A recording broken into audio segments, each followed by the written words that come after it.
സർവകലാശാല ക്യാമ്പസ് അക്ഷരാർത്ഥത്തിൽ യുദ്ധഭൂമി പോലെയാണ് കാണാൻ കഴിഞ്ഞത്. കഴിഞ്ഞ നിമിഷങ്ങളിൽ രാഹുൽ കെ വി ചേരുന്നുണ്ട്. ഇപ്പോഴത്തെ സ്ഥിതി എന്താണ്? ശാന്തമാണോ കാര്യങ്ങൾ?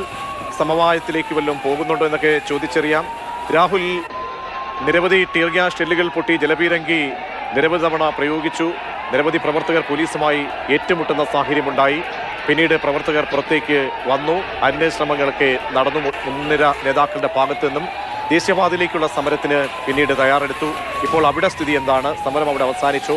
പ്രവർത്തകർ പിരിഞ്ഞു പോയോ? എന്താണ് പുതിയ വിവരങ്ങൾ?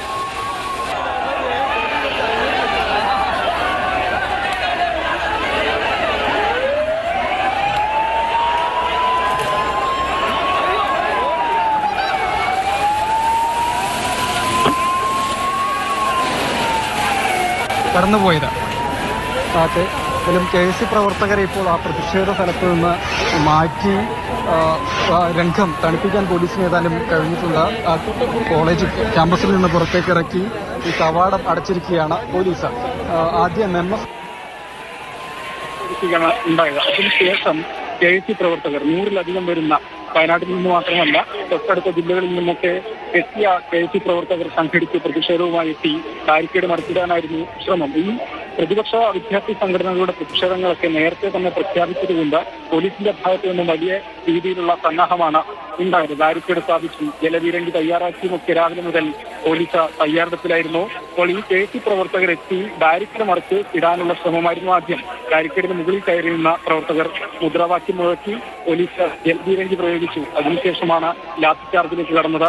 ലാത്തി ചാർജ് എന്ന് പറഞ്ഞാൽ മതിയാവില്ല, കാരണം യൂണിവേഴ്സിറ്റി ഒരു കുന്നിന് മുകളിൽ സ്ഥിതി ചെയ്യുന്നതാണ്. അപ്പോൾ പ്രവർത്തകർ ഒന്ന് കയറി പ്രതിഷേധവുമായി വന്നവരാണ്. അവരെ അടിച്ചോടിക്കുക എന്നൊരു രീതിയിലേക്ക് പോലീസ് കടന്നു. ആ വിധത്തിലുള്ള സംഘർഷമാണ് ഉണ്ടായത്. എന്നിട്ടും പ്രവർത്തകർ പിന്തിരിയാൻ തയ്യാറായില്ല. പോലീസിന് നേരെ കല്ലെറിഞ്ഞു. കയ്യിൽ കരുതിയിരുന്ന പൊതികെട്ടിയ പൈപ്പും വടികളും ഒക്കെ തന്നെ എടുത്തെറിഞ്ഞു. അങ്ങനെ പ്രതിരോധിക്കുന്ന ഒരു സാഹചര്യം ഉണ്ടായി. ആ സമയത്താണ് പോലീസ് ടിയർ ഗ്യാസ് പ്രയോഗിക്കുന്നതിലേക്ക് പോയത്. അതും 1ഉം 2ഉം 3ഉം തവണയല്ല, 5-ലധികം തവണ തടിച്ചുകൂടിയുന്ന പ്രവർത്തകർക്ക് നേരെ ടിയർ ഗ്യാസ് ഉപയോഗിച്ചു എന്നുള്ളതാണ്. അത് പ്രവർത്തകർക്ക് പരിക്കേൽക്കുന്നതിന് കാരണമായി. 5-ലധികം കെ.എസ്.യു പ്രവർത്തകർക്ക് പരിക്കേറ്റിട്ടുണ്ട്. അവരെ ആശുപത്രിയിലേക്ക് ആംബുലൻസുകളിലും CCTV MLA-യുടെ വാഹനത്തിലുമൊക്കെയായി കൊണ്ടുപോവുകയാണ് ഉണ്ടായത്. വളരെ ശക്തമായ രീതിയിലുള്ള പ്രതിഷേധമാണ് യൂണിവേഴ്സിറ്റിയിൽ പൂക്കോട് വെറ്റിനറി സർവകലാശാലയിൽ നടന്നു വരുന്നത്. പ്രധാന കവാടത്തിന് 5 ദിവസമായി കെ.എസ്.യുവിന്റെ ഉപവാസ സമരം നടന്നു വരികയായിരുന്നു. ഇന്ന് ഇതിനിടെ തന്നെ പോലീസ് 2 പ്രതികളെ ക്യാമ്പസിൽ യൂണിവേഴ്സിറ്റിയിലെത്തിച്ച് തെളിവെടുപ്പും നടത്തിയിട്ടുണ്ട്.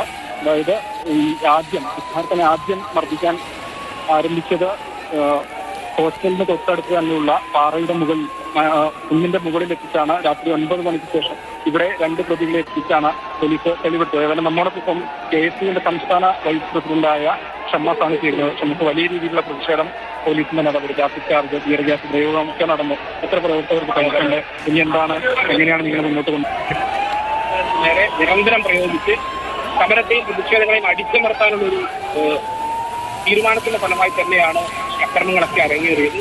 നിരവധി പ്രവർത്തകർ പരിക്കേറ്റ് വിവിധ ആശുപത്രികളിൽ പ്രവർത്തകർ ചികിത്സ തേടിയിരിക്കുകയാണ്. ഒരു തരത്തിലുള്ള ഭയം ഇല്ലാത്ത രീതിയിൽ നേതാക്കളെ ഉൾപ്പെടെ തെരഞ്ഞു പിടിച്ച് മർദ്ദിക്കുന്ന ഒരു സാഹചര്യം പോലീസിന്റെ ഭാഗത്തുണ്ടായി. അങ്ങേയറ്റ പ്രതിഷേധാർത്ഥമാണ് വരും കുറേ ദിവസങ്ങളിൽ ശക്തമായ രീതിയിൽ സമരവുമായി പ്രതിഷേധമായി മുന്നോട്ട് പോകും. സിദ്ധാർത്ഥന്റെ കൊലപാതകികളെ ശരിയായ അർത്ഥത്തിൽ നിയമത്തിന്റെ മുമ്പിൽ കൊണ്ടുവരുന്നതിന് അവർ പരമാവധി ശിക്ഷ വാങ്ങി നൽകുന്നത് വരെയുള്ള പോരാട്ടങ്ങൾക്ക് കെ.എസ്.യു നേതൃത്വം നൽകും. ഈ ഡീൻ ഉൾപ്പെടെയുള്ള ആളുകൾ, ഇവിടുത്തെ CPM-ന്റെ ജില്ലാ സെക്രട്ടറി ജഹാറിന് ഉൾപ്പെടെ മുൻ MLA P.K. ശശീന്ദ്രൻ ഉൾപ്പെടെയുള്ള ആളുകളുടെ എല്ലാം കൃത്യമായ സംരക്ഷണത്തിലും അവരുടെ എല്ലാം മേൽനോട്ടത്തിലുമാണ് ഈ പ്രതികളെല്ലാം ഒളിവിൽ കഴിയുന്നവരുടെ സൗര്യവിഹാരം നടത്തിയത്. അതിനെല്ലാം മറുപടി പറയേണ്ടുന്ന CPM-ഉം SFI-യും ഭരണകൂടവും മറുപടി പറയേണ്ടുന്ന സാഹചര്യത്തിലേക്ക് ഈ പ്രതിഷേധങ്ങൾ ചെന്നെത്തും. വലിയ സമരങ്ങൾ അതിനെല്ലാം മറുപടി പറയേണ്ടുന്ന CPM-ഉം SFI-യും ഭരണകൂടവും മറുപടി പറയേണ്ടുന്ന ഒരു സാഹചര്യത്തിലേക്ക് ഈ പ്രതിഷേധങ്ങൾ ചെന്നെത്തും. വലിയ സമരങ്ങൾക്ക് കേരളം വരും ദിവസങ്ങളിൽ സാക്ഷ്യം വഹിക്കാൻ വേണ്ടി പോകുന്നു. അതിന്റെ ഭാഗമായിട്ടാണ് ഈ സമരങ്ങളുടെ തുടർച്ചയെന്നോണം തിരുവനന്തപുരത്ത് കെ.എസ്.യു സംസ്ഥാന അധ്യക്ഷൻ ഉൾപ്പെടെയുള്ള ആളുകൾ നിരാഹാര സമരത്തിലേക്ക് അനിശ്ചിതകാലമായി പ്രവേശിച്ചിട്ടുള്ളത്. അതുകൊണ്ട് വരും ദിവസങ്ങളിലും സിദ്ധാർത്ഥന് നീതി ലഭിക്കുന്നതിനുള്ള വലിയ പോരാട്ടങ്ങൾക്ക് കെ.എസ്.യു നേതൃത്വം നൽകും. കേസിലെ 18 പ്രതികളും അറസ്റ്റിലായിട്ടുണ്ട്. ആരോപിക്കുന്നത് പോലീസ് അവരെ സംരക്ഷിക്കുന്നതെന്ന് തന്നെയാണ്. പോലീസ് അവർക്ക് നിയമത്തിന്റെ പഴുതുകളിലൂടെ രക്ഷപ്പെടാനുള്ള അവസരങ്ങൾ ഒരുക്കി കൊടുക്കുകയാണ്. കൃത്യമായി അവർക്ക് കീഴടങ്ങാനുള്ള സാഹചര്യങ്ങൾ ഒരുക്കി കൊടുക്കുന്നു. ഏതെങ്കിലും തരത്തിലുള്ള കാര്യമായ വകുപ്പുകൾ ചേർത്ത് ഇപ്പോഴും ഇത്രയൊക്കെ റിമാൻഡ് റിപ്പോർട്ടിൽ പോലും ഗുരുതരമായ സംഭവ വികാസങ്ങൾ, കൊലപാതകം എന്ന രീതിയിലേക്ക് തന്നെ സൂചന നൽകുമ്പോഴും 302 ഉൾപ്പെടെയുള്ള വകുപ്പുകൾ ചേർക്കാൻ തയ്യാറാകാതെ കേവലം നിസ്സാര വകുപ്പുകൾ ചേർത്ത് പ്രതികളെ സംരക്ഷിക്കുന്നതിനുള്ള കൃത്യമായ പാർട്ടി നേതൃത്വത്തിന്റെ തിട്ടൂരമനുസരിച്ച് പോലീസ് പ്രവർത്തിക്കുന്നു. അതിനെതിരെയാണ് പ്രതിഷേധങ്ങൾ ഉയർന്നു വരുന്നത്. ഇതിനകത്ത് കൂട്ടുപ്രതികളാവേണ്ട സർവകലാശാല ക്യാമ്പസിന്റെ ഡീൻ ഉൾപ്പെടെയുള്ള ആളുകൾ, ഹോസ്റ്റലിന്റെ ഫിസിക്കൽ എഡ്യൂക്കേഷൻ അധ്യാപകനായ വാർഡൻ ഉൾപ്പെടെയുള്ള ആളുകളെയെല്ലാം നിയമത്തിന്റെ മുമ്പിൽ കൊണ്ടുവരണം. അവരൊക്കെ ഈ കോടതി വ്യവഹാരങ്ങളുടെ ഭാഗമായി നിൽക്കേണ്ടത് അനിവാര്യമായ ഘട്ടത്തിലാണ് തെളിവുകൾ പുറത്തു കൊണ്ടുകൊണ്ടിരിക്കുന്നത്. നേരത്തെയൊക്കെ പറഞ്ഞതുപോലെ തന്നെ യുദ്ധസമാനമായ ഒരവസ്ഥയിലൂടെയാണ് കോഴിക്കോട് വെറ്റിനറി സർവകലാശാല കടന്നുപോയത്. MSF KSU പ്രവർത്തകരുടെ ശക്തമായ പ്രതിഷേധം, അതിനെ നേരിടാൻ പോലീസ് അവലംബിച്ച രീതി ഒരിക്കൽ കൂടി ആവർത്തിക്കുകയാണ്. ജലപീരങ്കി പ്രയോഗിച്ചു, ലാത്തി ചാർജ് അടിച്ചു, പ്രവർത്തകരെ പ്രതിഷേധിച്ചവരെ അടിച്ചോടിക്കുന്ന ഒരു രീതി പോലീസ് അവലംബിച്ചു. അതിനുശേഷം ടിയർ ഗ്യാസ് പ്രയോഗിച്ചു. ടി സിദ്ദീഖ് MLA ഉൾപ്പെടെയുള്ള നേതാക്കളെത്തി പ്രവർത്തകരെ അനുനയിപ്പിച്ചാണ് യൂണിവേഴ്സിറ്റിയിൽ നിന്ന് പുറത്തേക്ക് ഇറങ്ങിയത്. അതിനുശേഷം ദേശീയപാത ഉപരോധിക്കുന്ന ഒരു സമരത്തിലേക്കും കടന്നു. കുറച്ചു സമയം ഗതാഗതം തടസ്സപ്പെട്ടു. അതിനൊക്കെ ശേഷം ഇപ്പോൾ രംഗം ശാന്തമായി എന്ന് പറയാൻ കഴിയും. പക്ഷേ പ്രവർത്തകർ പൂർണ്ണമായും പിരിഞ്ഞുപോയിട്ടില്ല. യൂണിവേഴ്സിറ്റിക്കകത്ത് രാഹുൽ, ഒരുപാട് ചോദ്യങ്ങൾക്ക് ഉത്തരം വേണം. അത് പോലീസിന്റെ ഭാഗത്തു നിന്നുള്ള അലംഭാവമുണ്ട് എന്ന് കുടുംബം പറയുന്നുണ്ട്. ആ റിമാൻഡ് റിപ്പോർട്ട് പോലും അക്കാര്യത്തിൽ പ്രകടമാണ് എന്നാണ് കുടുംബം ആരോപിക്കുന്നത്. പിന്നീട് സർവകലാശാല സ്വീകരിക്കേണ്ട നടപടികൾ അവിടെ തികഞ്ഞ വീഴ്ചയുണ്ടായി. ഇനി മന്ത്രി പോലും ഈ ഡീനിനെ സംരക്ഷിച്ചു, പിന്നീട് നടപടി എടുക്കുമെന്ന് തിരുത്തി. പക്ഷേ ആ നടപടി ഇപ്പോഴും ഉണ്ടാകുന്നില്ല. ആ ഡീൻ സുരക്ഷിതരായി ആ സ്ഥലത്ത് നിൽക്കുന്നു. ഒരുപാട് പേർ ആ പരിധിയിലേക്ക്, അന്വേഷണ പരിധിയിലേക്ക് വരേണ്ടതുണ്ട്. അങ്ങനെ ഈ കേസിന്റെ മുന്നോട്ട് പോക്കിലും കുടുംബത്തിന് വലിയ സംശയം. ഇപ്പോൾ ചുമത്തിയിരിക്കുന്ന വകുപ്പുകൾ പോരാ, കാമ്പുള്ള ദൃഢമായ വകുപ്പുകൾ പ്രതികൾക്കെതിരെ ഉണ്ടാകണം. ഇല്ല എങ്കിൽ കേസ് അടപടലം പാളുന്നതാണ് കോടതിയിലേക്ക് എത്തുമ്പോൾ എന്നൊക്കെ പൊതുസമൂഹത്തിനും ഒരു ബോധ്യത്തിലേക്ക് വരികയാണ്. അപ്പോൾ ഇനി ഒരു സമ്മർദ്ദവും ഉണ്ടാകരുത്. കുടുംബത്തെ കൂടി വിശ്വാസത്തിലെടുത്തുള്ള നടപടികളാണ് വേണ്ടത്. ആ നടപടികൾക്ക് മടിച്ചു നിൽക്കുകയാണെങ്കിൽ അങ്ങേയറ്റം വിദ്യാർത്ഥി സംഘടനകളും യുവജന സംഘടനകളും പ്രതിപക്ഷ സംഘടനകളും പോകുമെന്നാണോ കരുതുന്നത്? ഇന്നത്തെ ഈ സമരത്തിൽ നിന്ന് പൂർണ്ണമായും പിന്നോട്ട് പോയിട്ടില്ല, ശാന്തമാണെങ്കിലും, അല്ലേ രാഹുൽ?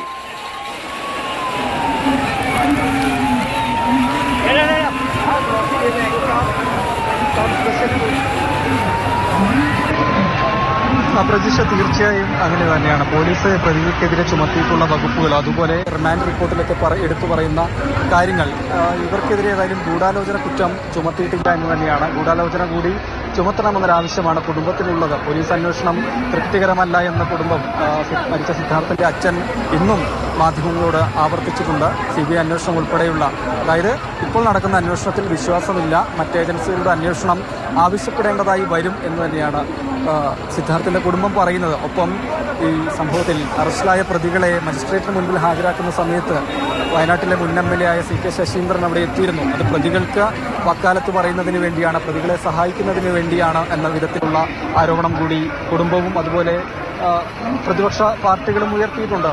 അത് തെറ്റാണെന്ന് സമർത്ഥിക്കുന്നതിന് വേണ്ടി CK ശശീന്ദ്രൻ MLA രാവിലെ വാർത്താസമ്മേളനവും നടത്തിയിരുന്നു.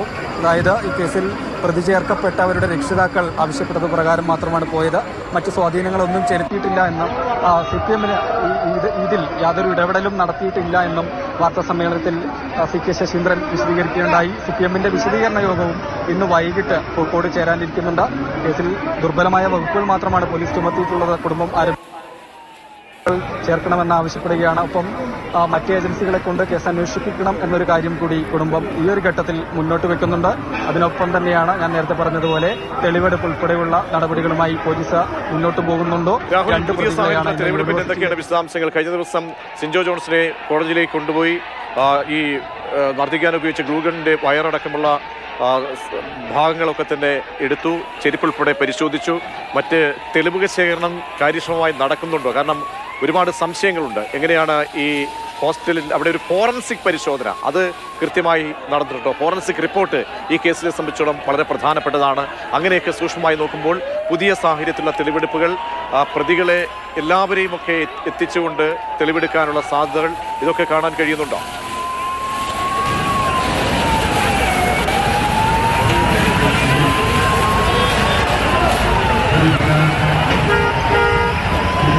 പ്രതീക്ഷ പ്രതീക്ഷ, കേസിലെ മുഖ്യപ്രതിയായ സിൻജോ ജോൺസനെ ഇന്നലെ തന്നെ ഹോസ്റ്റലിലെത്തിച്ച് തെളിവെടുത്തിരുന്നു. ഹോസ്റ്റലിലെ 21 നമ്പർ മുറി, നടുത്തളം, 36 നമ്പർ മുറി എന്നിവിടങ്ങളിൽ എത്തിച്ചാണ് ഇന്നലെ തെളിവെടുപ്പ് പൂർത്തിയാക്കിയത്. യാതൊരു കൂസലുമില്ലാതെയാണ് സിദ്ധാർത്ഥനെ മർദ്ദിച്ച കേബിളുകൾ, വയറുൾപ്പെടെ സിൻജോ ജോൺസൺ എടുത്തു കാണിച്ചത്. അതായത് ആദ്യം 21 നമ്പർ മുറിയിലേക്കാണ് പോയത്. ഇവിടെ നിന്ന് സിദ്ധാർത്ഥനെ മർദ്ദിക്കാൻ ഉപയോഗിച്ച ഗ്ലൂ ഗമ്മിന്റെ വയറ് പ്രതിയായ സിൻജോ ജോൺസൺ എടുത്തു നൽകി വിചാരണ നടത്തിയത്. ശരി, രാഹുൽ കെ വിയാണ് വിവരങ്ങൾ നൽകിക്കൊണ്ടിരിക്കുന്നത്. യുദ്ധസമാനമായ സാഹചര്യത്തിലാണ് പൂക്കോട് വെറ്ററിനറി സർവകലാശാല ക്യാമ്പസ് ഉള്ളത്.